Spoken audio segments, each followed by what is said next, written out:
Welcome to the deep dive. Today, we're diving deep into a country that seems to have captured everyone's imagination these days, Morocco. It's true.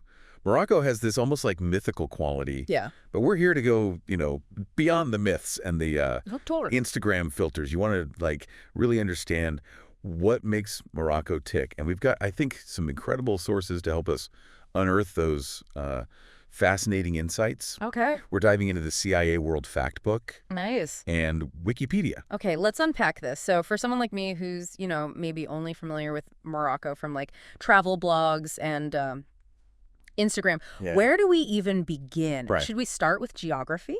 Absolutely.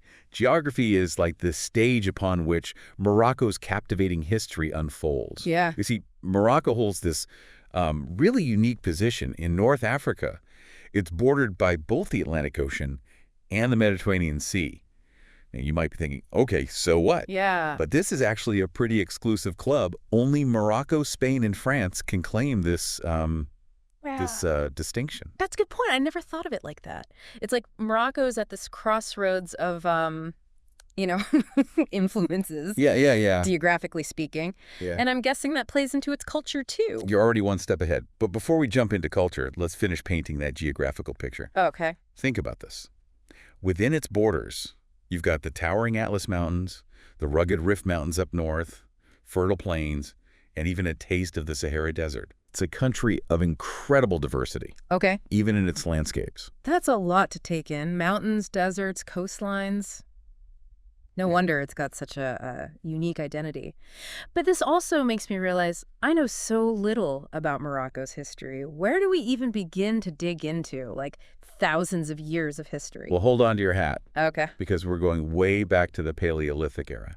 That's right. Imagine this.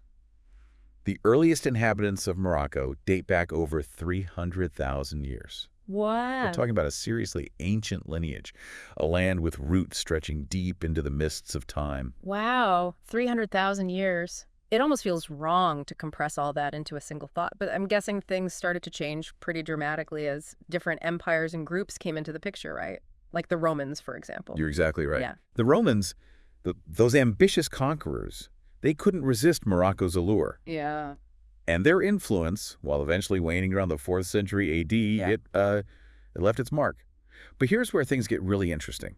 The 7th century AD ushers in a seismic shift with the arrival of Islam. Okay, this feels like a major turning point. Everyone knows Morocco has a rich Islamic heritage, but I'm realizing I don't fully grasp how it all began. Was it a sudden takeover or more of a gradual integration? What's fascinating here is that the arrival of Islam wasn't just a change in religion.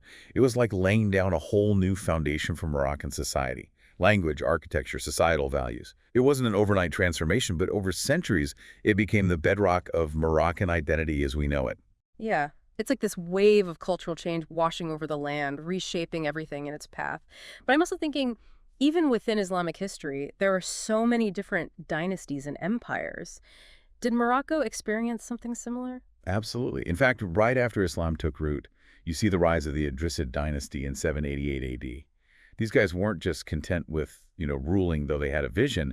They established Fez as a center of learning, a beacon of scholarship, in a world that, at times, seemed to forget the power of knowledge. Wow. And the most amazing part, What? the University of Al-Qarawiyyan Library, founded in Fez in 859 AD during their reign, is considered the oldest continually operating library in the world. Wait, seriously? Yeah. Older than any library in Europe? Continually operates. That's mind-blowing. You're telling me I could theoretically walk into that library today and be surrounded by, like, over 1,000 years of history? You've got it. Okay, I am adding that to my bucket list right now. Yeah. And that's just a taste of the treasures that await. Wow. The Idrisid dynasty was just the beginning. They were followed by a succession of powerful dynasties, each leaving their unique mark on Morocco. Think of it like layers of a cake, each one adding to the overall richness and that complexity of the flavor. Okay, you've got me craving cake and more Moroccan history. Give me the quick rundown of who came after the Idrisids. What were some of the most influential dynasties? Well, you had the Almoravids and the Almohads, who were power players on a whole other level. These dynasties weren't content with just ruling Morocco. They projected their influence across North Africa and even into the Iberian Peninsula for a time. Oh. Their impact on art, architecture, and scholarship still resonates today. It's mind-boggling to think of a dynasty centered in Morocco holding such sway over a region as culturally significant as the Iberian Peninsula. Talk about a legacy, Yeah. but their reign couldn't have lasted forever, right? Who came next on this dynastic roller coaster? You're right. Power dynamics are always shifting. After the Almoravids and Almohads, you had the Marinid dynasty, known for their patronage of the arts and sciences. They were also pretty good at repelling invaders, which is always a plus when you're trying to build a lasting legacy. Right. But it was the Saadis who came to power in the 16th century, who really cemented Morocco's reputation for resilience. Oh, tell me more about the Saudis. What made them so tough? Well, imagine this.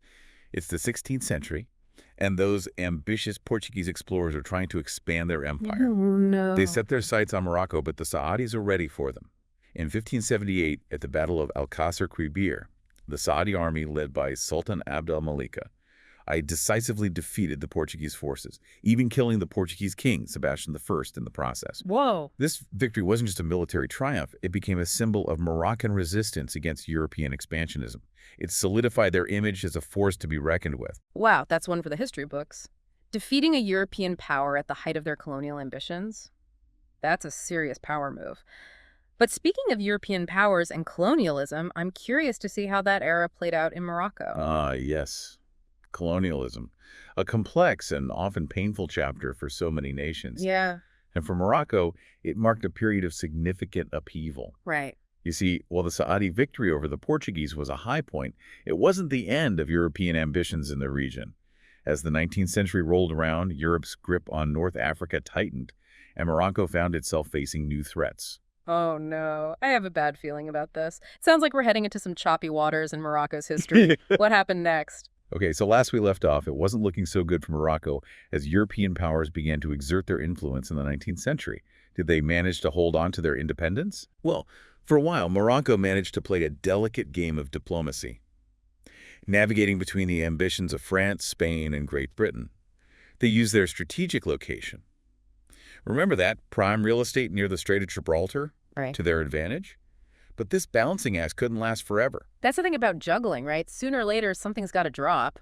What was the tipping point for Morocco? The year was 1912. Okay. When the rug was pulled out from under them, France and Spain signed the Treaty of Fez, effectively establishing a protectorate over Morocco. Oh no. Imagine that, a country that had resisted European control for centuries, now carved up and subject to foreign rule. That must have been a crushing blow for Morocco, having their autonomy stripped away like that. What happened during this period of French and Spanish control? Well, it was a time of immense change, but also one of resistance. You had Moroccan nationalists who refused to accept foreign domination, Right. organizing protests and underground movements. Yeah. The struggle for independence was brewing under the surface, fueled by a desire to reclaim their sovereignty and shape their own destiny. This is reminding me of other parts of the world where colonialism sparked these incredible movements of resistance and national identity. But I have to ask, how did Morocco finally manage to break free from this protectorate? It's not like France and Spain were known for letting go of their colonies easily. You're absolutely right. It was far from easy. But here's where Moroccan resilience really shines through. In the mid-20th century, the global landscape started to shift. World War II had weakened the European powers, and independence movements were gaining momentum across Africa. Morocco seized this opportunity and intensified its fight for self-determination. Okay, so the stage is set for Morocco's return to independence. But how did it actually happen? Was it a peaceful transition or more of a fight to the finish? It was a combination of factors, really. You had sustained political pressure, both from within Morocco and from international allies, who supported their right to self-rule. And then in 1955, Sultan Mohammed V, the current king's grandfather, returned from exile. Okay. He had been forced out by the French. Wow. And that ignited a wave of national euphoria. It was a pivotal moment that galvanized the Moroccan people and put immense pressure on France to relinquish control. Wow. What a moment that must have been. The rightful leader returns, the people are energized, and France is on the back foot. What happens next? Well, France really couldn't ignore the writing on the wall at this point. The pressure was too great, and the tide of history had turned. So in 1956, they finally agreed to end the protectorate, and Morocco officially regained its independence. Okay, that's a huge milestone. But as we've seen before, sometimes gaining independence is just the first step in a whole new set of challenges. What were some of the hurdles Morocco faced as a newly independent nation? It was definitely a mixed bag. On the one hand, there was this incredible sense of optimism and national pride. They had overcome decades of colonial rule and were now masters of their own destiny. Right. But on the other hand, building a new nation from the ground up was no easy feat. Right. They had to establish new institutions, deal with economic disparities, and try to heal the wounds of the past. It's like finally arriving at the destination you've been striving for, only to realize you have to build the house you're going to live in.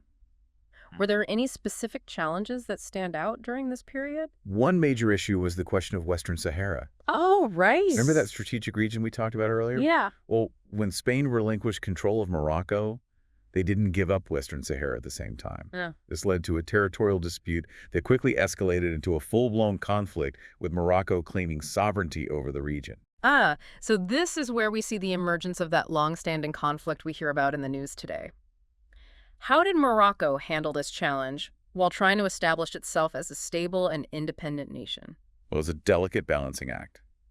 King Mohammed V passed away in 1961, and his son Hassan II ascended to the throne. Okay. He was determined to consolidate power and modernize Morocco, Yeah. but also faced opposition and political unrest. The Western Sahara conflict added another layer of complexity, straining resources and testing the new government's ability to navigate international relations. So a new king, a young nation grappling with internal divisions and an external conflict. It sounds like Morocco had its work cut out for it.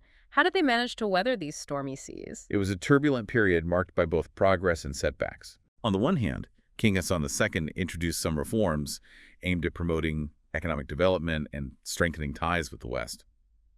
But he also ruled with an iron fist, suppressing dissent and consolidating his own power.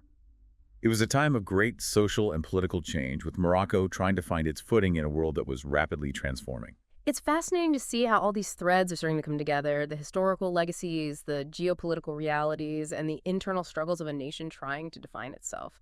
But I'm also curious to learn more about how these internal dynamics played out. Were there any significant turning points during King Hassan II's reign? There were several key moments, but one that stands out is the 1990s. This decade saw a gradual shift towards political liberalization in Morocco. Yep. King Hassan II, facing both internal and external pressure for reform, introduced a new constitution that allowed for multi-party elections and greater freedom of expression. Wow, so it sounds like Morocco was finally starting to turn a corner toward a more democratic system.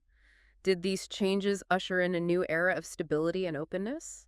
They certainly laid the groundwork for what was to come. But the story of Morocco, as you've probably gathered by now, is never straightforward.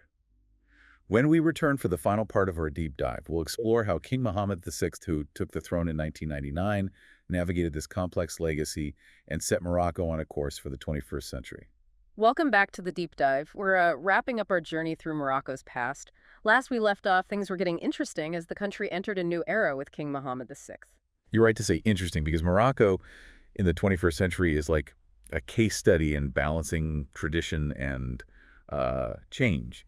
You see, when Mohammed VI came to power in 1999, he inherited a country that was really on the cusp of transformation. Okay, so paint me a picture of Morocco at this point. What were some of the key issues that Mohammed VI had to address? Imagine this: a young king stepping onto the world stage, determined to modernize his nation while still, respecting its deep-rooted traditions. Right. One of his first acts was to address Morocco's human rights record, which had drawn criticism during his father's reign. He established the Equity and Reconciliation Commission to investigate past abuses and promote healing, a bold move for a new monarch. Wow, that does sound bold. It's one thing to inherit a throne, but it's another thing entirely to, inherit the complexities of the past and try to reconcile them. Did it work? Did it help heal those wounds? It was definitely a step towards acknowledging and addressing past wrongs, but like with all complex issues, it's an ongoing process, right? However, it signaled to the world, and more importantly to the Moroccan people, that Mohammed VI was serious about change. Yeah. Yeah. So dealing with the past was one thing, but what about the future? What were some of the ways Mohammed VI sought to, modernize Morocco? Well, he recognized that the world was changing, rapidly, and Morocco needed to adapt to thrive. Right. He focused on economic development, attracting foreign investment, and promoting sectors like tourism and renewable energy. Right. And it wasn't just about economics. He also pushed for social reforms, particularly in areas like women's rights. Under his rule, Morocco adopted a new family code that granted women greater equality in marriage and inheritance, Wow. a significant shift in a traditionally patriarchal society. Okay, so we're talking about a pretty ambitious reform agenda here, but change rarely comes easy, right?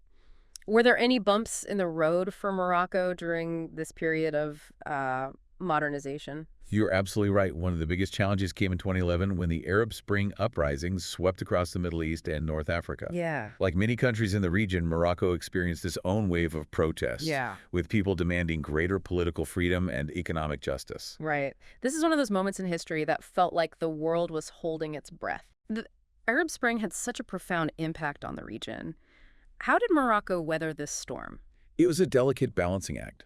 Yeah. The protests put pressure on the monarchy, but King Mohammed VI, unlike some rulers in the region, chose a path of, I think, cautious reform rather than brutal crackdown.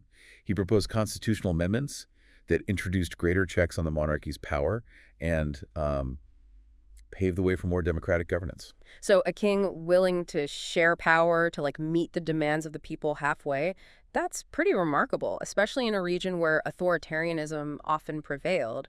Did these reforms satisfy the protesters? Well, it certainly helped to diffuse the immediate tensions.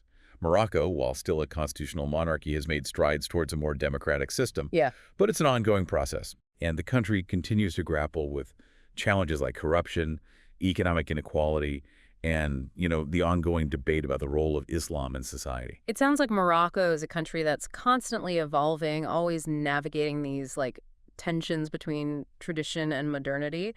But, all this talk about politics and reforms, it's easy to forget that Morocco is also a country with a vibrant culture that draws people in from all over the world. Absolutely. It's impossible to talk about Morocco without mentioning its incredible cultural richness. Yeah. And you know what they say? What's that? When in Rome, or in this case, when in Morocco, we have to talk about the food. Yes. Moroccan cuisine has this incredible reputation. Oh, it's amazing. What is it about the food that makes it so special? Imagine this. You're sitting in a bustling marketplace. The air thick with the aromas of exotic spices, cumin, turmeric, saffron, ginger. Oh, yeah. You see tagines bubbling over charcoal fires, slow-cooked stews with tender meats, vegetables, and those, intoxicating spices. Or maybe you're digging into a plate of fluffy couscous, perfectly paired with a variety of meats and vegetables. And of course, no Moroccan meal is complete without the iconic mint tea poured from a height to create that beautiful frothy top. Okay, now you're just making me hungry. But it's not just about the food, right? There's a whole ritual and social aspect to Moroccan cuisine that makes it so special. You're spot on. Food in Morocco is about so much more than just sustenance. It's an integral part of their culture, a way to connect with friends and family, and a symbol of hospitality. Take that mint tea, for example. It's not just a drink, it's a ritual, an art form, a way to show respect and welcome guests. It's amazing how a simple cup of tea can hold so much meaning. It really speaks to the depth and richness of Moroccan culture. But, we've covered so much ground in this deep dive, from ancient history to modern politics, from economic reforms to culinary delights. Is there one takeaway, one overarching theme that you think really defines Morocco? That's a great question. I think if there's one thing that truly defines Morocco, it's its remarkable ability to adapt and evolve while staying true to its roots. Think about it. This is a country that has witnessed the rise and fall of empires, navigated the treacherous waters of colonialism, and emerged as a modern nation grappling with the complexities of the 21st century. And through it all, Morocco has retained its unique identity, a blend of Arab, Berber, and African influences that make it such a captivating place. Exactly. And that's the beauty of Morocco. It's a country of contrasts, where ancient traditions coexist with modern aspirations, where the echoes of the past mingle with the hopes for the future. It's a place that defies easy categorization, inviting you to explore its depths and discover its hidden gems. Well said. It sounds like our deep dive into Morocco has only scratched the surface of this fascinating country. Indeed. And that's the beauty of it. There's always more to discover, more to learn, and more to experience in Morocco. It's a country that stays with you long after you've left its shores. Thank you for joining us on this incredible journey through Morocco. We hope you've enjoyed the deep dive. Until next time, keep exploring.